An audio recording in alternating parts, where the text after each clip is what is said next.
ఒక్క టిక్టాక్ వీడియోతో మొదలైన పరిచయం చివరికి ఒక యువకుడి ప్రాణం తీసింది. ప్రేమ, ద్రోహం, హత్య, కుట్రత్ అన్నీ కలిసిన ఈ నిజమైన కథ అందరినీ హృదయాన్ని కలిచివేస్తుంది. ఇది కర్నూలు జిల్లాలో జరిగిన ఒక గృహిణి, ఒక యువకుడు, ఒక భర్త మధ్య జరిగిన అసలు ఘటన. అసలు ఏం జరిగింది? ఎవరు హంతకులు?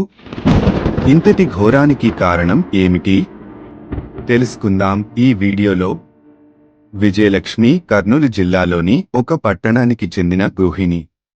ఇద్దరు పిల్లలు ఉన్న ఆమె రోజు ఇంటి పనులు చూసుకుంటూ కొంత సమయం టిక్టాక్ వీడియోల కోసం కేటాయించేది. మెల్లగా టిక్టాక్ అంటే ఆమెకి ఆసక్తి పెరిగింది. డాన్స్ వీడియోలు, డైలాగ్ వీడియోలతో ఆమెకు ఫాలోవర్స్ కూడా పెరిగారు. ఈ తరుణంలోనే ఆమెకి టిక్టాక్లో పరిచయం అయినాడు రమేష్ అనే యువకుడు. మొదట చిన్నపాటి కామెంట్స్, మెసేజ్లుగా మొదలైన సంభాషణ కాస్త టైం తరువాత స్నేహంగా మారింది. ఆ స్నేహం క్రమంగా ప్రేమగా మారింది. ఇద్దరూ తరచూ ఫోన్లో, వీడియో కాల్స్లో మాట్లాడేవారు. కొన్నిసార్లు బయట కూడా కలవటం మొదలుపెట్టారు. విజయలక్ష్మి భర్త సురేష్ మొదట్లో ఆమె టిక్టాక్ ఆసక్తిని పెద్దగా పట్టించుకోలేదు. కాని ఆమె నడవడిక మారటం, ఎప్పుడూ ఫోన్లో ఉండటం చూసి అనుమానం మొదలైంది. ఒకరోజు ఆమె ఫోన్ చెక్ చేసిన అతను రమేష్తో ఉన్న చాట్స్, వీడియోలు చూసి కోపంతో ఉరుకుల పరుగులుగా ఇంటికి వచ్చాడు. భార్యను ప్రశ్నించగా మొదట అంగీకరించలేదు.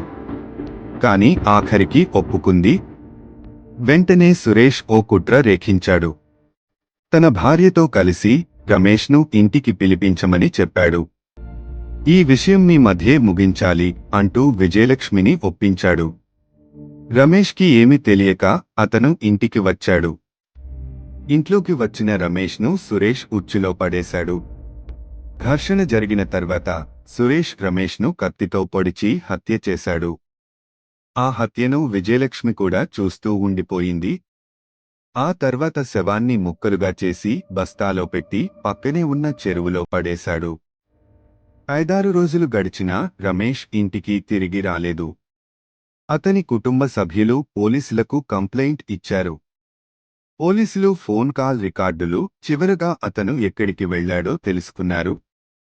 విచారణలో విజయలక్ష్మి మరియు ఆమె భర్తపై అనుమానం పెరిగింది.